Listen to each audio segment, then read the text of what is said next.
anyone not have a copy?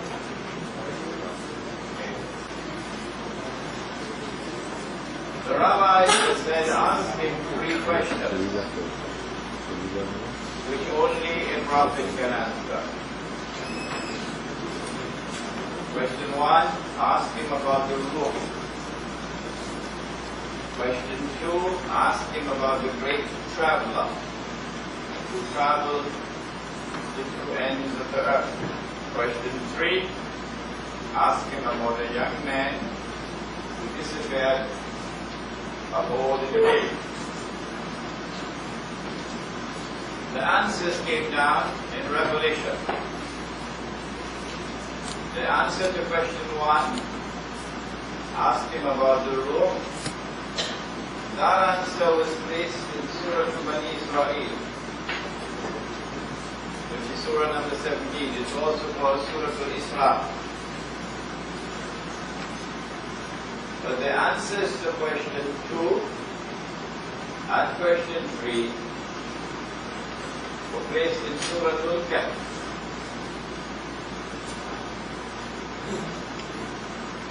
Nothing happens by accident in the Quran.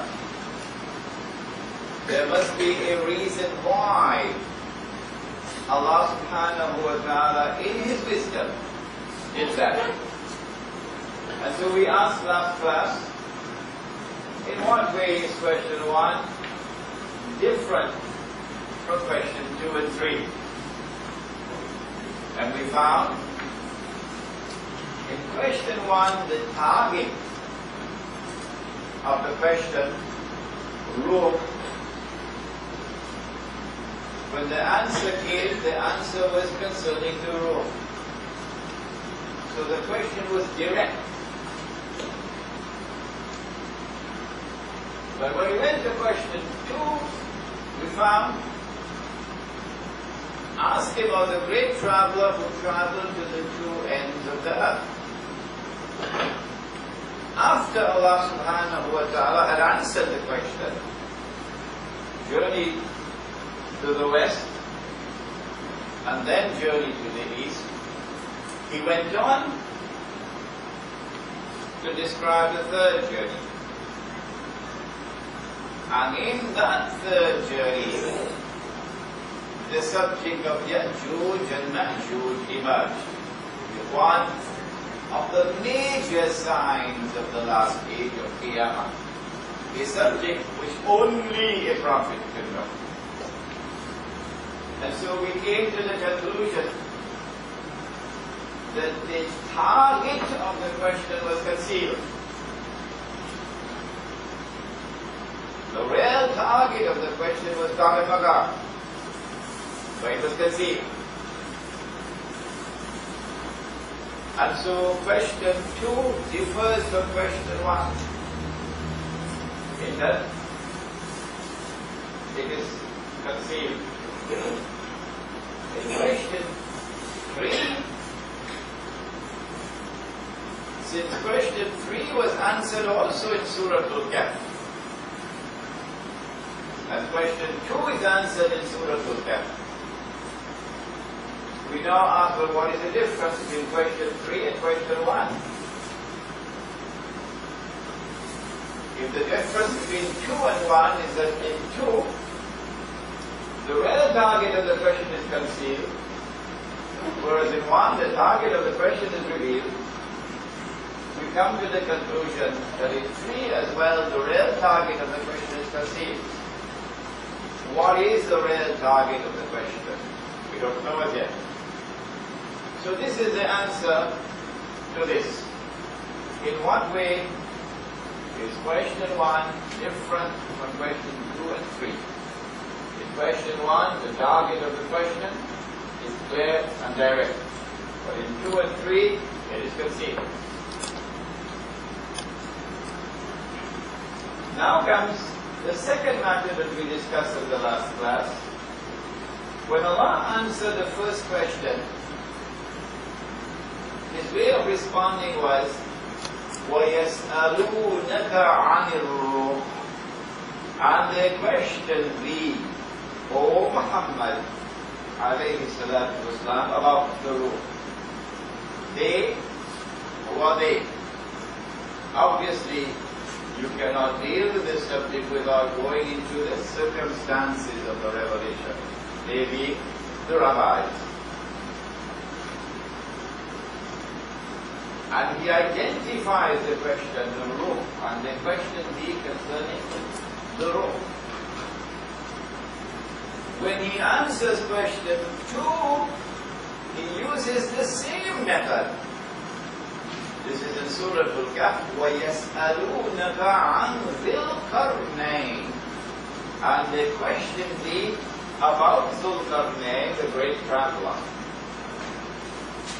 So the method of answering is the same. Confirming the question, confirming who are those who are questioning, and then the answer is given. So there is a similarity now between 1 and 2. But when we come to number 3, Allah does not say, and the question be concerning the young man and the kid. No. That is omitted. And we say nothing happens in the Quran by accident. There must be a reason why it is omitted. And the question be concerning the young man and the kid. In what way, therefore, are 1 and 2 different from 3? The answer that we gave yesterday was, last week, was that Allah answered question 1 directly. You want to know about the ruh? This is the ruh. He answered question 2, even though the target was concealed, he brought it out. You want to know about Gog and Magog? This is Gog and Magog. But in question 3, the target is concealed, and he chooses not to reveal it. This is a difference. 1 and 2 and number 3. So he left them guessing. What then is the target of question 3? That's our question. A subject which only a prophet would know. No one else. We use analogical reasoning. Since in question 2, it was one of the signs of the last of Qiyamah. Then in question 3, it should also be one of the signs of Qiyamah. Then we got confirmation that this is correct.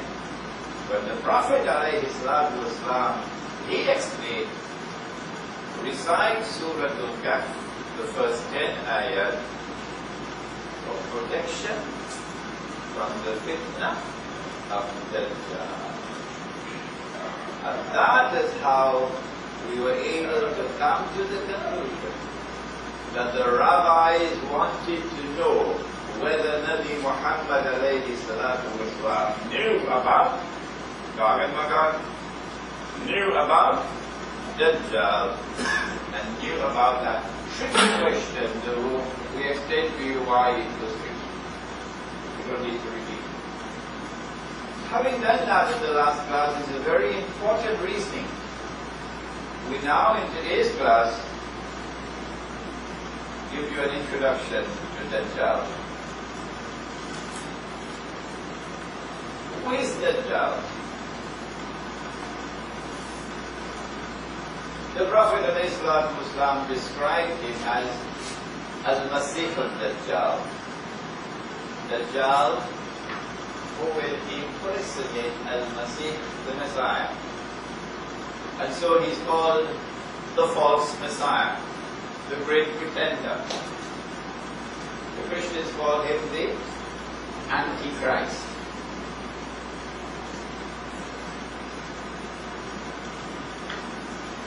Since he has to impersonate the Messiah, we have to ask, why is Allah doing this? And secondly, What does he have to do in order to impersonate the Messiah? And thirdly, what is his modus operandi? What is his method? How does he fulfill his mission? What are his tools and equipment? To answer the first question, why does he have to impersonate the Messiah? Well, that's easy for us, because we know that when Allah subhanahu wa ta'ala sent the Messiah, some of the Banu Israel believed in him. فَآمَنَ طَائِفَةٌ مِنْ بَنِي إِسْرَائِيلَ. But the rabbis, the establishment, rejected him. They said he couldn't be the Messiah because the man that they فَنَعُوذُ بِاللَّهِ مِنْ هَذَا, he's a bastard. And a bastard cannot be the Messiah. We have a lecture on this subject coming up, inshallah, on the 21st of March, to be attend, an Islamic view of the return of Nabi Isa alayhi salam. The lecture was scheduled to be at the Darul Hanan in Provincia. Unfortunately, those who were waging war on the Sheikh al-Islam have now extended the war to me as well. So, we are being denied the use of that facility. But we try. The people who control that facility are very angry over what is taking place. So there's still a possibility that we can have that mission around Islam, but if not, we are looking to get another place, inshallah. But we are accustomed to this around the world. When they close the door, Allah opens another door. Yes. So when that lecture takes place, an Islamic view of the return of Nabi Isa alayhi salam, we will deal in detail what does the Quran say about the last 12 hours. That's what the movie is about. The last 12 hours of the life of Jesus alayhi salam. Well, the Quran speaks on the subject. And in this lecture, in fact, that chapter of the book gives it as he can now declare, I am the Messiah. And he can rub his hands and declare, mission accomplished. This then is what Dajjal has to do in order to successfully impersonate the Messiah. Oh, one more thing we can add. Minor matter. He will have to destroy the present Masjid al-Aqsa. And he'll have to rebuild another temple and get the Jews to believe that this is the temple of Solomon, which has now been restored. But you cannot have the Islamic State of Israel, for as far as the Jews are concerned, you cannot have the State of Israel without a temple. So 4 things Dajjal has to do in order to successfully impersonate the Messiah and rule the world. Number 1, he'll have to liberate the Holy Land for the Jews. Number 2, he'll have to cause the Jews to return to the Holy Land, to reclaim it as their own. Number 3, he'll have to restore a state of Israel in the Holy Land and get the Jews to believe that this is the Israel of old which has been restored. And number 4, he'll have to cause that state of Israel to become the ruling state in the world. Then he will have to himself appear to rule the world from Jerusalem, with a rule which will appear to be eternal. Nabi Muhammad explained that Dajjal, when he appears, will be a human being. He'll be born of Jewish parents who had never had any children previously. First child. He will grow up as a Jewish boy, grow up to be a young man, powerfully built, with curly hair.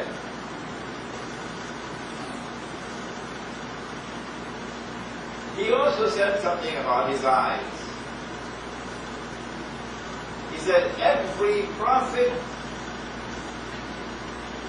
has warned his people about Dajjal. And Nuh alayhi salam, the prophet Noah, warned his people about Dajjal. But I am going to tell you something, said Nabi Muhammad alayhi salam. I am going to tell you something about him which no one has said before me. So this is information of the absolutely greatest importance, and it is saved for the very last, because no prophet after this. What is this information? Dajjal sees with one eye, his left eye. He's blind in the right eye. It looks like a bulging brick. But your Lord is not one eye. Between his eyes, on his forehead, is written the word Kafir. Kafir. And every mu'min will be able to read it. Somebody move the clock from him. Kafir. Kaf. Ba. Ra.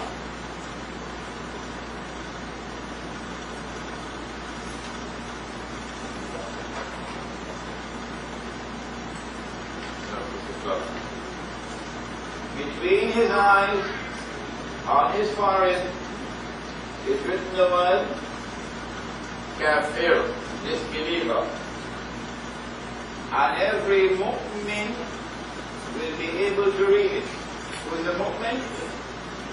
Answer: the one whose Islam has entered the heart. That's a mu'min. When he speaks, it's not just words and words and words and words and words. No. It has entered the heart. Now he's a mu'min. Every mu'min will be able to read it. Whether the mu'min is katib, literate, can read and write, or ghayru katib, illiterate, cannot read and write. In another class, we're going to interpret this hadith, inshallah, quite some detail. But for now, let us be content to point out that what we have here is something called religious symbolism. We're not actually looking for someone with one eye literally. No.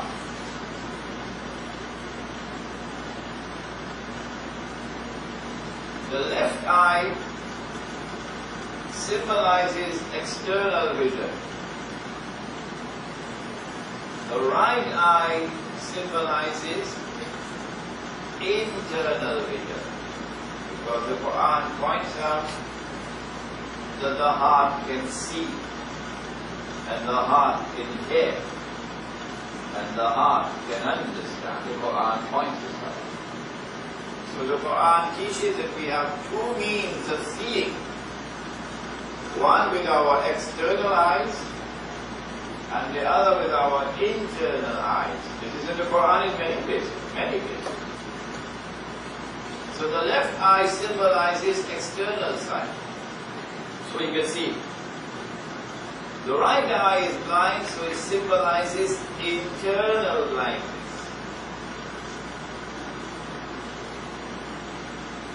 And therefore knowledge comes only from external observation and rational inquiry and experimentation.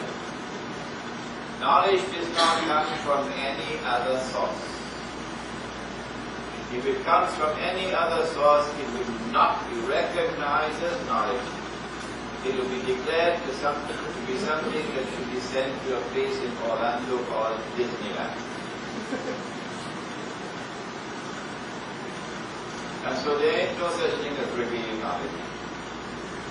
The sacred scriptures have no secrecies about them. This is a branch of knowledge called epistemology. It's a big word. The branch of knowledge which studies knowledge. The world of Dajjal, the world that Dajjal creates, is a world which will embrace an epistemology that knowledge comes only from external sources. The foundation of religion is belief in a world you can't see. Al-Ghayb. الَّذِينَ يُؤْمِنُونَ بِالْغَيْبِ. A world which cannot be observed with your external observation. But you must believe in it, Al-Ghayb. So the minute you absorb and you accept and you embrace the Dajjal's epistemology, that's the end of religion. Religion is finished. It has no foundation left in it.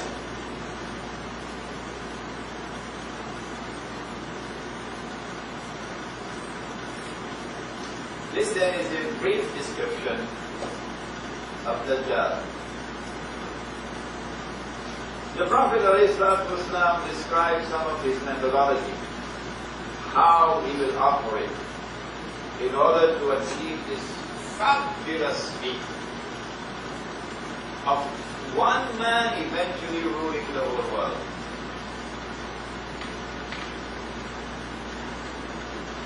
Among the things that he says about Dajjal is that he has a, if you excuse my language, a PhD in deception.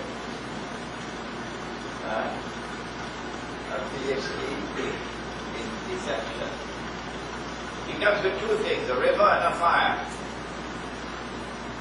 said the Prophet ﷺ. This is the language of prophets. Simple words, profound statement.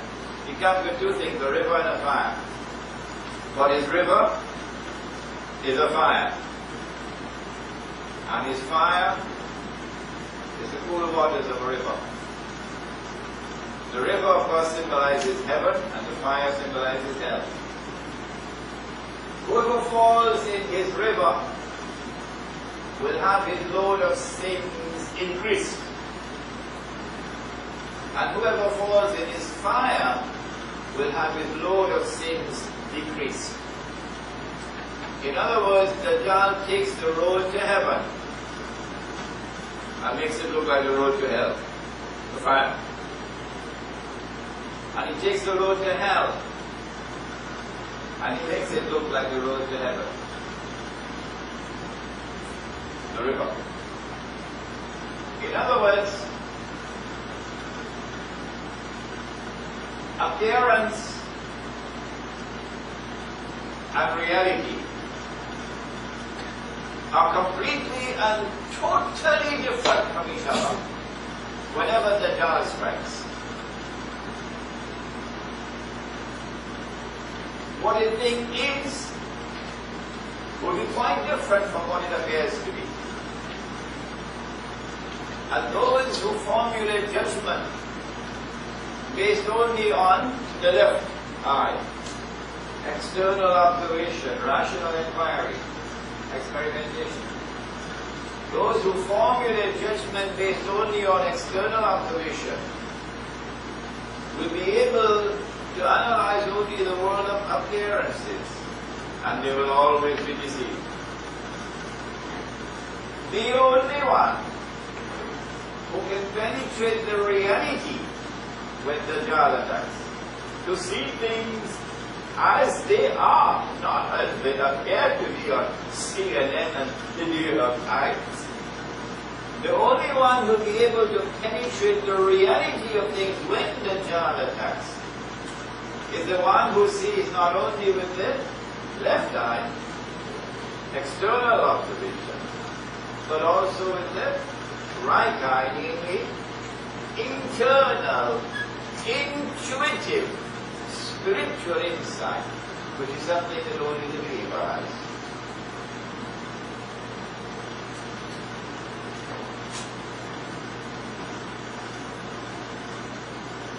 Amongst the weapons that he uses is shirk. Any time that Allah subhanahu wa ta'ala speaks about Ibrahim alayhi salam, the one from whom religion came, from Ibrahim alayhi salam, he always says, وَمَا كَانَ مِنَ الْمُشْرِكِينَ. that there is no shirk in the religion of Ibrahim alayhi salam. The minute we embrace shirk, we've lost Islam. We're only whistling in the wind. We're spinning top and mud. The minute we embrace shirk, the most overt form of shirk, of course, is to worship an idol or to worship a man instead of God, Allah.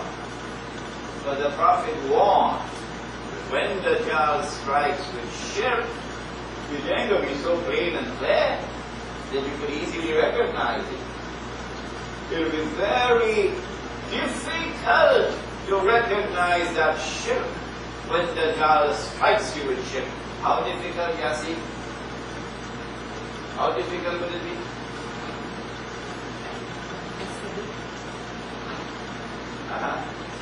Okay? No. Someone else? Yes, go ahead. Yes, correct. The Messenger of Allah said, when the Dajjal strikes you with shirk, it will be as difficult to see and recognize that shirk as it would be to recognize a black ant on a black stone on a dark night. Did you hear that? A black ant on a black stone on a dark night.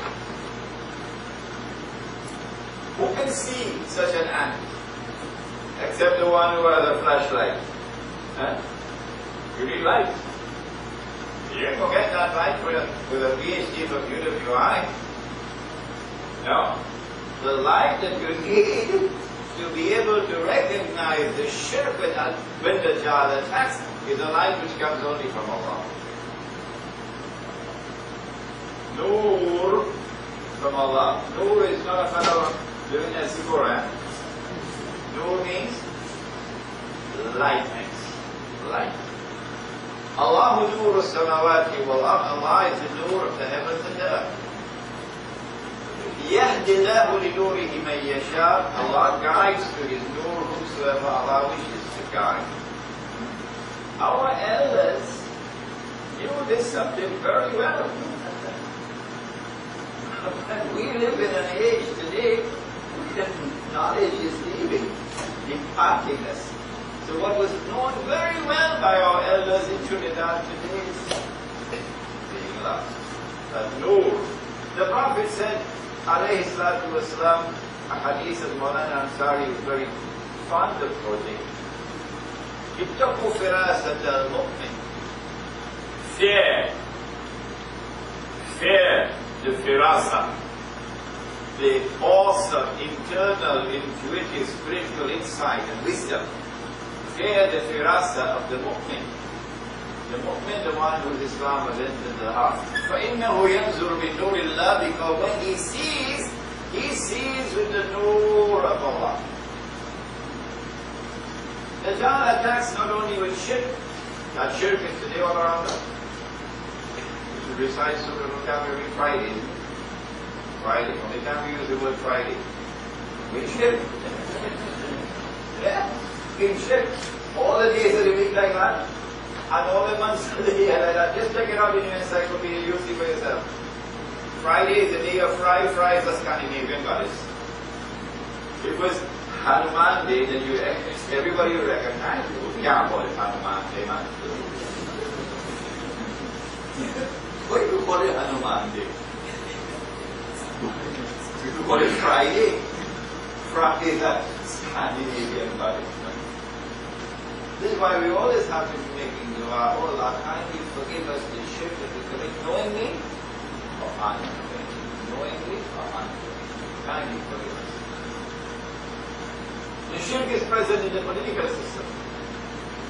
But around the world today, no longer does the political system recognize Allah as sovereign. It does not.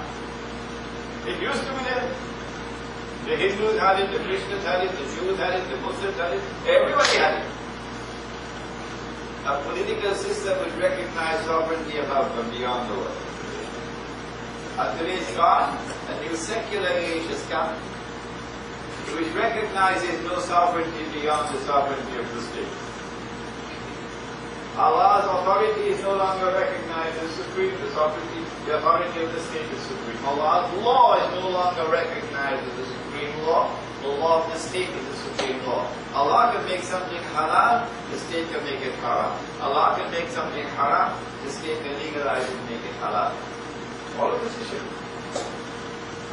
But very few are there who can see and recognize the shirk. The Prophet ﷺ warned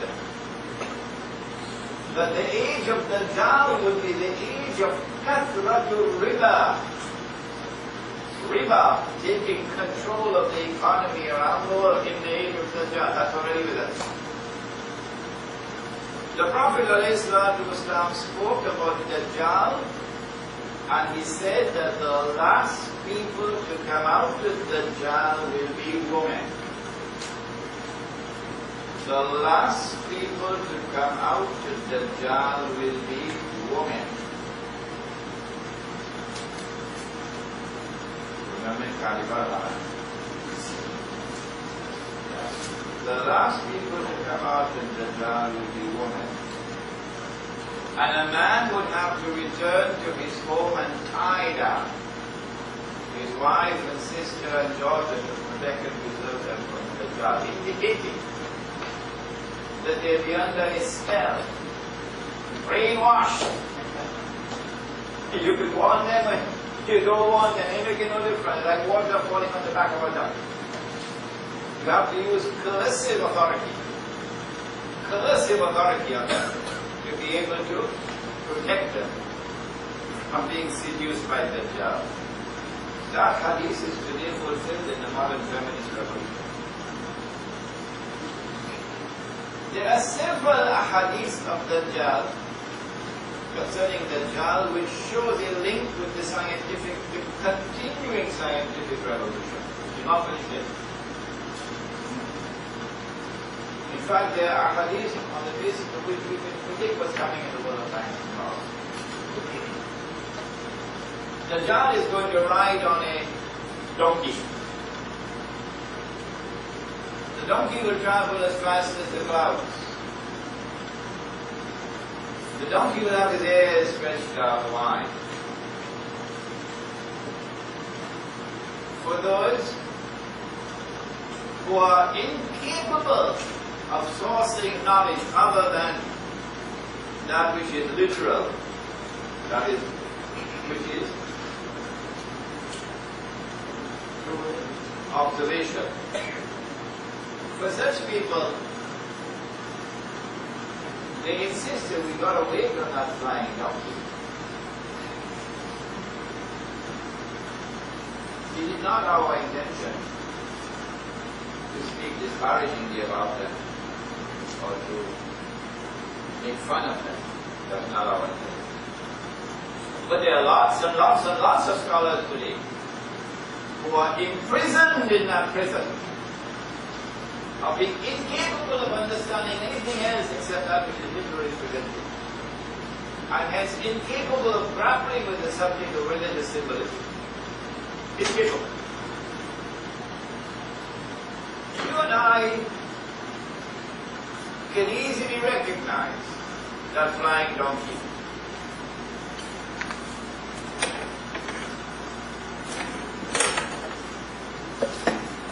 You're going to have to get. You have earlier next time, inshallah. But mashallah that you are here. All the way from Tijuana. You and I can easily recognize that flying donkey, the modern aircraft. Dajjal is going to step in the ocean, and the water will reach him up to his knee, said the Prophet ﷺ. For those who are imprisoned in a literal interpretation, they're going to have to wait for a very tall man, couple miles tall, who will step in the ocean and the water will reach him up to his knee. But you and I who understand Knowledge comes not only from external observation but also from internal, intuitive, spiritual insight. We see the religious symbolism here. And we recognize that it represents the technology which today makes it possible to go down to the bottom of the ocean and pick up pieces of an aircraft, TW-800, and reassemble the whole aircraft 90%, 95%.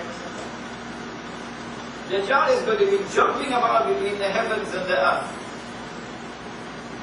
said the Prophet ﷺ. A literal interpretation will require us to wait for a man who is very tall. So when he jumps, his head is going to go beyond the clouds. You've got a long way for that. You and I can recognize religious symbolism at work here. It represents space travel. It represents the, what do you call that, the shuttle going up and down. There are numerous ahadith which link the Dajjal with the continuing scientific and technological revolution. Now, we have to proceed with the subject. All I'm doing here tonight is introducing the subject, touching the mountaintops.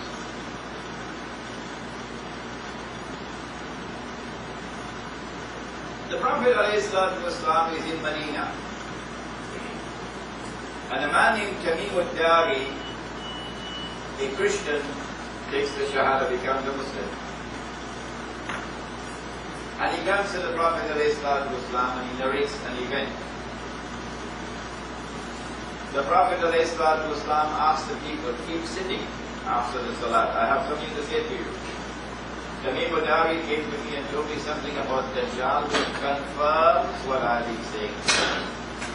Which confirms what I have been saying to you. And then we get the story from the blessed lips of the Prophet ﷺ. Here is the story. You read it in the book inshallah. Tamim al-Dari and some 30 or 40 of his companions went on board a ship. And the storms came and blew the ship for a whole month until they reached land. It was an island. The hadith does not tell us how they knew it was an island. When they got on shore, they were confronted by a very hairy creature or beast. So much hair, you could hardly tell which side is head and which side is tail. This creature or beast then spoke and said, I am Jassasa. Imam just recited in the first rakat. وَلَا تَجَسَّسُوا, do not spy on each other. Come on. So Jassasa, the one who spies, the spy. So here is an island which conceals its true identity and which has excellence in spying and espionage. Jassasa then pointed to a monastery. So an island which at some time was going to be Christian. And said, there's a man waiting for you there. So they rushed to the monastery, and there they found this young man, powerfully built, curly hair. But he's in chains. His hands are chained to his neck, and his feet are chained together. He questions them. Lots of questions. You read it in the chapter. And at the end of the questioning, he declares, I am Dajjal.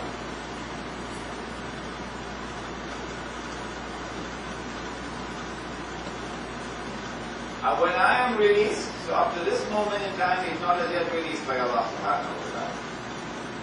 When I'm released, I will enter every town and every city. But the angels will not allow me to enter Makkah and Medina.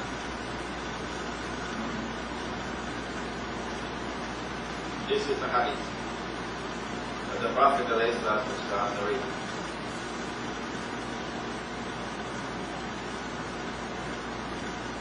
Shortly thereafter, In Medina, the Prophet ﷺ, who has been talking about Dajjal for a few months now, suddenly suspects a Jewish boy to be Dajjal. The boy's name is Ibn Sayyad. So the Prophet ﷺ takes Umar radiallahu ta'ala anhu with him to go and question this young man. He goes and questions him. And the young man is rather impertinent in his reply. We don't have the time to give you the conversation. Umar radiallahu ta'ala anhu is quite angry. So, Messenger of Allah, give me permission, I'll cut off his head. Today, ex-President Guardian would say he's a terrorist. Oh, Messenger of Allah, give me permission, I'll cut off his head. This is Umar. Islam don't come from the Prophet we have today. Islam comes from Allah and His Messenger. And these are the companions of the Prophet of Islam. O Messenger of Allah, give me permission, I'll cut off his head. The Prophet replied and said, No, Umar. Now listen carefully. If he is Dajjal, you cannot kill him. Even Umar? And powerful? The Prophet said about Umar, إِذَا سَلَكَ فَجًّا سَلَكَ الشَّيْطَانُ فَجًّا آخَرَ. When Umar walks on one side of your hood, Shaitan is taking the other side. Is Umar. No, Umar, if he is Dajjal, you cannot kill him. And if he is not Dajjal, it will be simple to kill. Indicating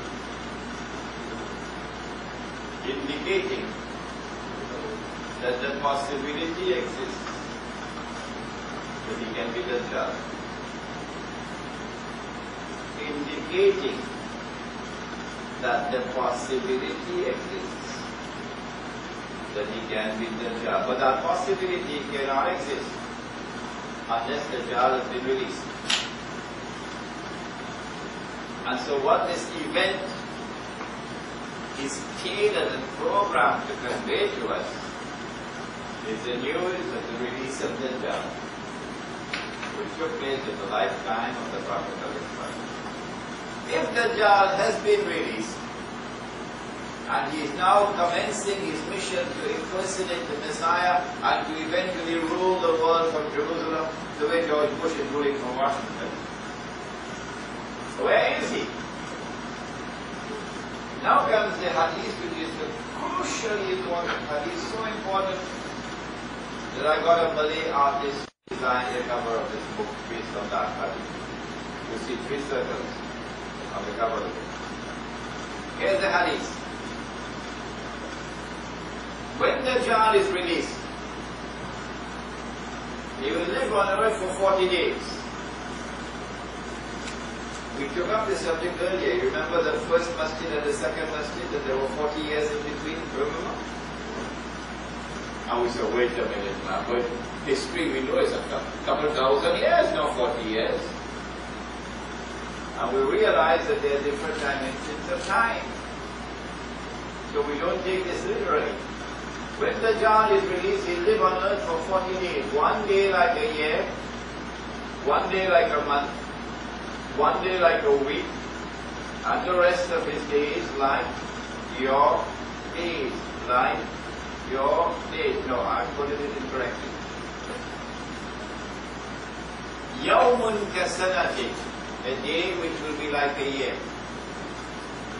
Yawmun kashahr, a day which will be like a month. Yawmun kajum'a, a day which will be like a week. وَسَائِرُ أَيَّامِهِ كَأَيَّامِكُمْ, and all his days like your days, meaning all the rest of his days like your days. Now when his day is like our day, he will be in our dimension of time. Okay? So we'll be able to see it. You'll be a young man, you'll be a Jew, you'll be a young man following the early years, etc. Where will he be on earth at that time?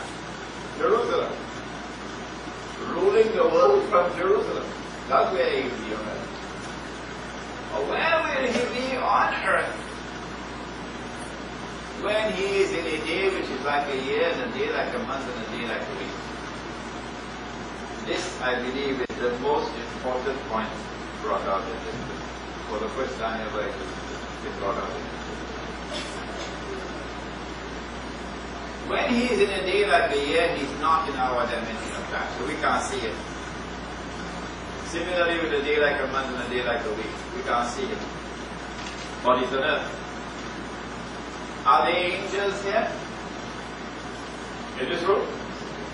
Of course. Can we see them? No.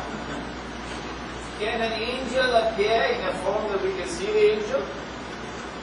Yes. Famous example. Jibreel alayhi salam coming to the human being. Are there jinn here? Plenty of Washington.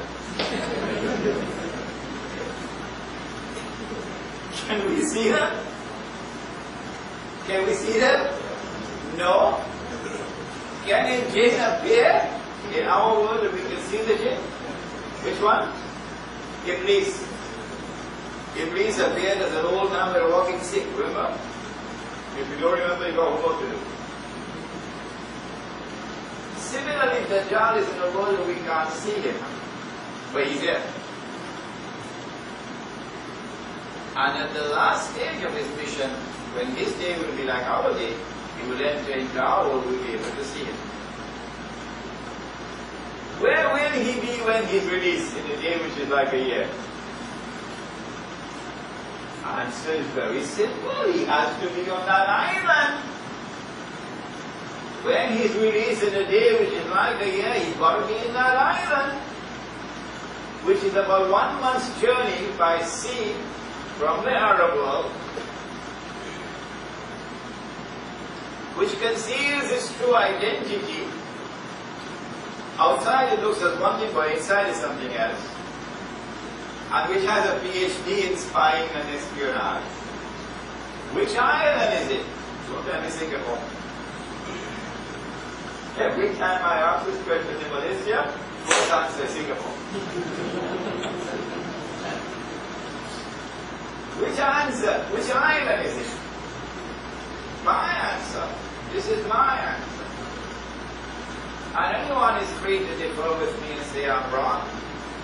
But I always say, if you say I'm wrong, you're not allowed to leave the hall. If I'm wrong, you will tell me what's the right answer. And you must give me the evidence to support your answer. It is from this island that the Dajjal must proceed with his mission to liberate the Holy Land, to bring the Jews back to the Holy Land, to restore the state of Israel, and then to cause out Israel to become the ruling state in the world from this island. Which island is it? My answer.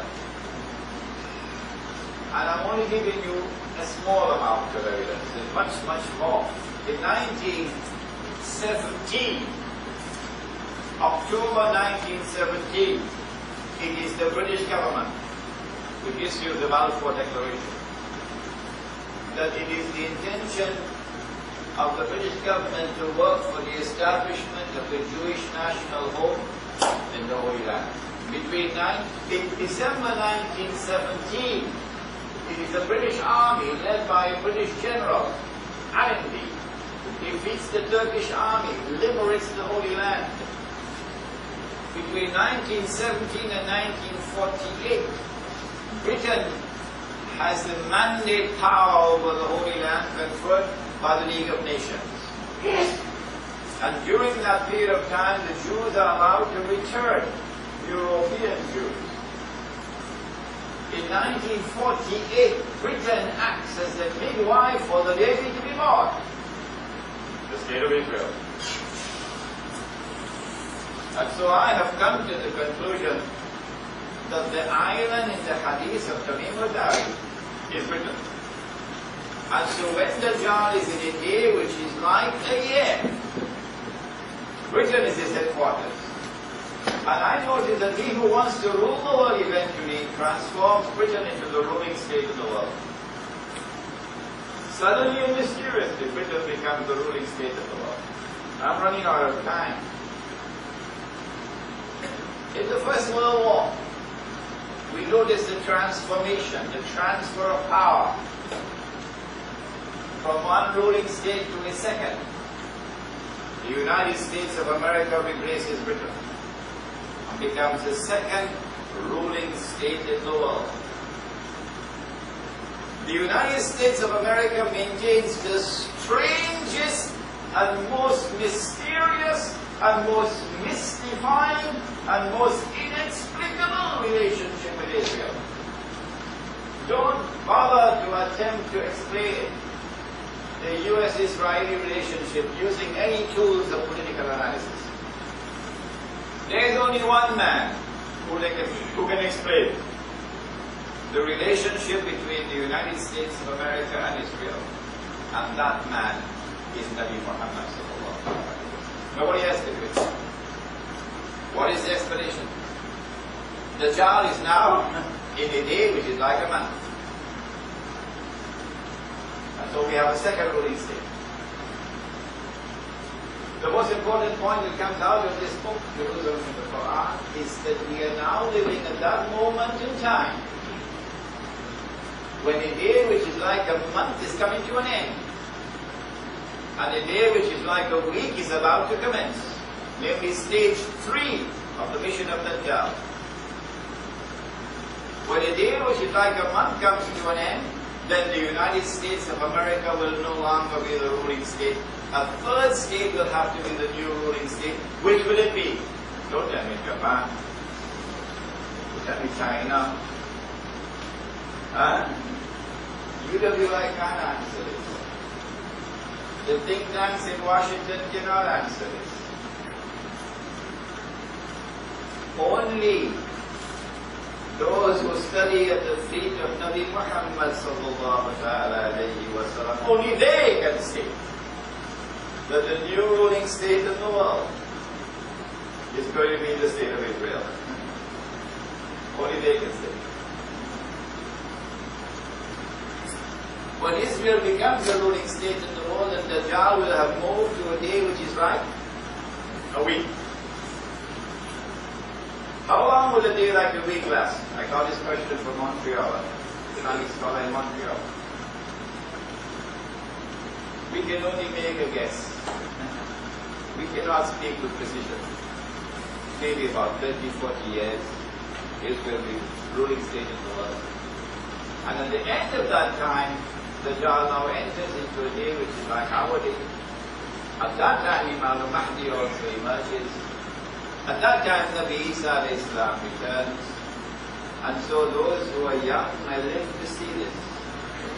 May live to see it. Yes. We are that close now to the end of it. When Nabi Isa al-Islam returns, of course, he will kill Dajjal. And then Allah subhanahu wa ta'ala will destroy Gog and Magog, and that will be the end of the ruling people who are ruling the world. I would like you to read the chapter in the book. Remember, if you do not have a copy and you want to buy a copy, the price is $60. If you have difficulty in paying the $60, we'll give you a discount, inshallah. If you cannot afford to buy the book and you just want to read, please do keep it very clean so that when you return the book we can use it to be sold to others. ربنا تقبل منا إنك أنت السميع العليم وتب علينا يا مولانا إنك أنت التواب الرحيم برحمتك يا رب.